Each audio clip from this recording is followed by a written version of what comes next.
Hello friends, வணக்கம் and welcome back to பாகிஸ் kitchen மோர்மிளகாய். இன்னைக்கு என்ன ரெசிபி நம்ம பண்ண போகிறோம் அப்படின்னு நீங்கள் கவர் ஃபோட்டோவும் தம்ப்நெயிலும் பார்த்தே தெரிஞ்சிருப்பீங்க. அதுக்கு என்னெல்லாம் இன்க்ரீடியன்ஸ் தேவை, அது எப்படி வருது, அது எப்படி பண்ணுறோம் எல்லாம் பார்க்கலாம். வாங்க வீடியோக்குள்ளே போகலாம்.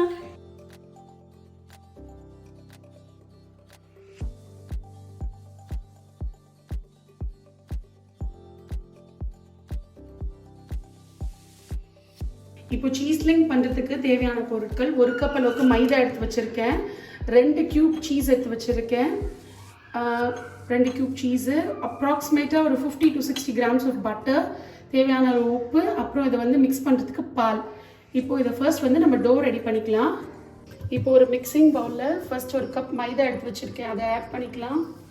அது கூட தேவையான அளவுக்கு உப்பு சேர்த்துக்கோங்க. சீஸ் பைட்ஸ் ஆர் சீஸ்லிங், நம்ம பார்லே சீஸ்லிங்ஸ் வாங்குறோம்ல, அது மாதிரி தான் இருக்குது.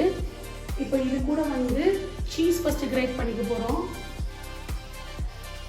இப்போ எதில் சீஸ் கிரேட் பண்ண போகிறோமோ அந்த கிரேட்டரில் கொஞ்சமாக எண்ணெய் தடவிட்டீங்க அப்படின்னா உங்களுக்கு ஒட்டாமல் சூப்பராக சீஸ் வந்து துருவிடலாம். இப்போ சீஸ் ஃபஸ்ட்டு துருவி சேர்த்துக்க போகிறோம்.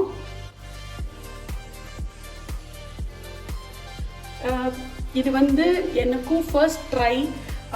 நானும் நிறையா பார்த்துருக்கேன், இது இப்படி தான் இருக்குமோ அப்படின்ட்டு ஒரு ரெசிபியும் பார்த்தேன். நீங்கள் இதில் வேணும்னா ஃப்ளேவர்ஸும் ஆட் பண்ணிக்கலாம். நான் வந்து பிளெயினாக சீஸ்லிங் தான் பண்ண போகிறேன். நீங்கள் வேணால் பெரி பெரி இல்லாட்டி பீஸா சீஸ்னிங், அது பாஸ்தா சீஸ்னிங், அந்த மாதிரி இல்லாட்டி மிக்சர் ஹெர்ப்ஸ் எது வேணாலும் நீங்கள் சேர்த்து இது பண்ணிக்கலாம். இது வந்து கிட்ஸுக்கும் சரி பெரியவங்களுக்கும் சரி ஒரு நல்ல ஸ்நாக்ஸாக இருக்கும். ரொம்ப பிடிக்கும் இல்லையா? நம்ம வந்து ஒரு 100 கிராம்ஸை வந்து இது வந்து 100 rupeesக்கு மேலே 150 rupees, கிட்டத்தட்ட 200 கிராம்ஸ் ஆஃப் சீஸ்லிங் டப்பா வந்து இது வந்து நம்ம வீட்டில் பண்ணோம் அப்படின்னா 1 கிலோ மைதாவே 50 ரூபாய் தான். சீஸ் கியூப்பும் பட்டரும் தான் யூஸ் பண்ண போகிறோம், வேறு எதுவுமே இல்லை. இப்போ வந்து பார்த்தீங்க அப்படின்னா 2 சீஸ் கியூப் வந்து நான் நல்லா துருவி சேர்த்துக்கிட்டேன். ரொம்ப ஈஸி, நம்ம வீட்டில் பண்ணிடலாம், டக்குன்னு பண்ணிடலாம். குழந்தைங்களுக்கும் ரொம்ப பிடிக்கும், பெரியவங்களும் சாப்பிடுவோம், அதனால் இது நல்லாயிருக்கும். நம்ம அந்த 100 ரூபாய் இருந்தால் நம்ம நிறையாவே பண்ணலாம். இப்போ இதில் வந்து நம்ம எடுத்து வச்சிருக்கிற 50 கிராம்ஸ் பட்டரையும் சேர்த்துக்கலாம். 50 to 60 கிராம்ஸ் பட்டர் வந்து உங்களோட விருப்பம் தான். ரூம் டெம்பரேச்சர் இருந்துச்சுன்னா ரொம்ப நல்லது. இப்போ இதை ஃபஸ்ட்டு எல்லாத்தையும் ஒன்றா மிக்ஸ் பண்ணிவிட்டு கொஞ்சமாக பால் சேர்த்து நமக்கு வந்து நல்ல ஒரு சப்பாத்தி மாவு கன்சிஸ்டன்சிக்கு இதை பிசைஞ்சு எடுத்துக்க போகிறோம்.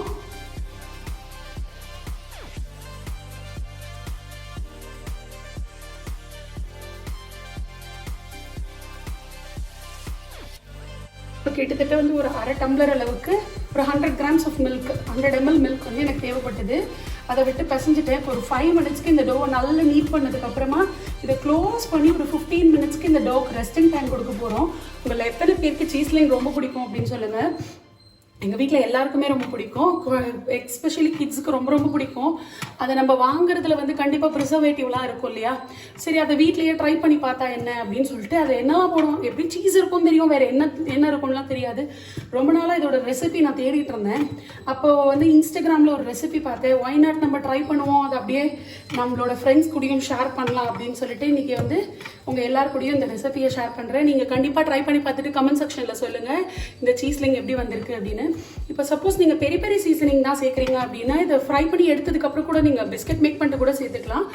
அதே வந்து இல்லை எனக்கு பீஸா ஃப்ளேவர் வேணும் அந்த மாதிரிலாம் யோசிச்சிங்க அப்படின்னா சீசனிங்காக மாவு பசையறதுக்கு முன்னாடி அந்த பட்டர் போடுறோம்ல, அந்த ஸ்டேஜ்லேயே போட்டுட்டிங்க அப்படின்னா உங்களுக்கு வந்து ஃபுல்லாக ஈவனாக ஸ்ப்ரெட் ஆகிருக்கும், நல்லாயிருக்கும். இப்போ வந்து நான் கிட்ஸும் சாப்பிட்றதுனால குட்டீஸ்க்கும் கொடுக்கணுங்கிறதுனால நான் வந்து எந்த சீசனிங்குமே இப்போ போடலை. உங்களுக்கு வேணும்னா நீங்கள் போட்டுக்கோங்க. இப்போ இந்த டோர் வந்து நல்ல ஒரு 5 மினிட்ஸ்க்கு நான் பிசைஞ்சு வச்சுருக்கேன். இது ஒரு 15 மினிட்ஸ்க்கு இதுக்கு ரெஸ்டிங் டைம் கொடுக்கலாம். அதுக்கப்புறம் இதை வந்து நம்ம கட் பண்ணலாம், சப்பாத்தி மாதிரி தேய்ச்சிட்டு கட் பண்ண போகிறோம். ஓகே, இப்போ ஒரு 15 மினிட்ஸ் ஆயிடுச்சு. இப்போ இந்த டோர்லேருந்து கொஞ்சத்தை எடுத்து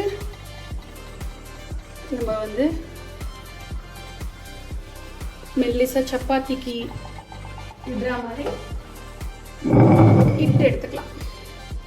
உங்களுக்கு ஒட்டித்து அப்படின்னா கொஞ்சமாக நீங்கள் மாவு டஸ்ட் பண்ணி கூட இட்டு எடுத்துக்கோங்க. நல்லா மெல்லிஸாக இட்டுக்கலாம்.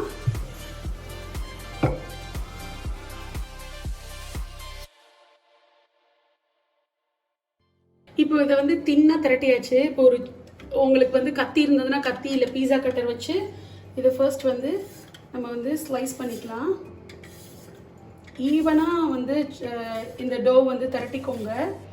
ஷேப் வந்து நம்ம இஷ்டம்தான். உங்களுக்கு பெருசாக வேணா பெருசாக, சீஸ்லிங் மாதிரி குட்டி குட்டியாக வேணா குட்டி குட்டியாக, பைட் சைஸ் வேணா பைட் சைஸாக, எப்படி வேணுமோ போட்டுக்கோங்க, அதெல்லாம் நோ ப்ராப்ளம். இது குட்டி குட்டியாக அழகாக இருக்கு இல்லையா? இது ஒரு சீஸ் பைட்ஸ் சொல்லு. Yes, cheese bites. இப்போ இதை எடுத்து விட்டுக்கலாம். எடுத்துட்டு இப்போ எண்ணெயை சூடு பண்ணி நம்ம பொரிக்க வேண்டியதான். இதை எல்லாத்தையுமே நான் வந்து ஒரு தட்டில் எடுத்துட்டு பொரிக்கும் போது காட்டுறேன். இப்போது நம்ம வந்து இந்த மாதிரி கட் பண்ணி வச்சுருந்தோம் இல்லையா சீஸ்லிங், இதை வந்து எண்ணெயில் போட்டு செக் பண்ணிக்கலாம். எண்ணெய் காய ஆரம்பிச்சிச்சு. இப்போ நம்ம இந்த கட் பண்ண பீசஸ் எல்லாத்தையும் 1 by 1 ஆயிலில் சேர்த்துக்கலாம். மிதமான தீயில வச்சுக்கோங்க, ரொம்ப பெரிய தீயில வைக்கணும்னு அவசியம் இல்லை.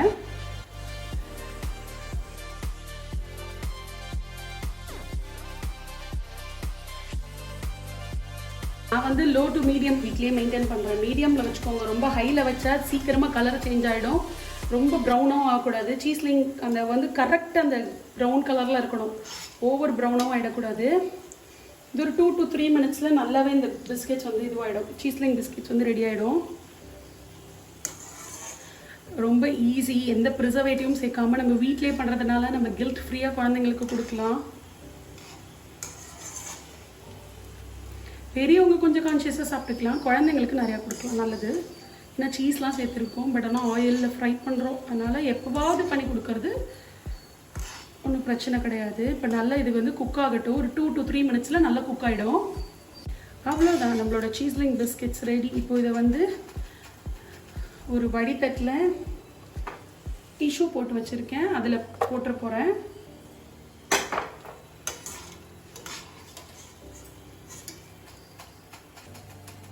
நல்ல எண்ணெயை வடிச்சுக்கலாம். இங்கே பாருங்கள், நல்ல கலரில் ரெடி ஆகிடுச்சு. இதே மாதிரி நான் ஃபுல்லாக பண்ணிவிட்டு உங்களுக்கு காட்டுறேன். ஸ்நாக்ஸு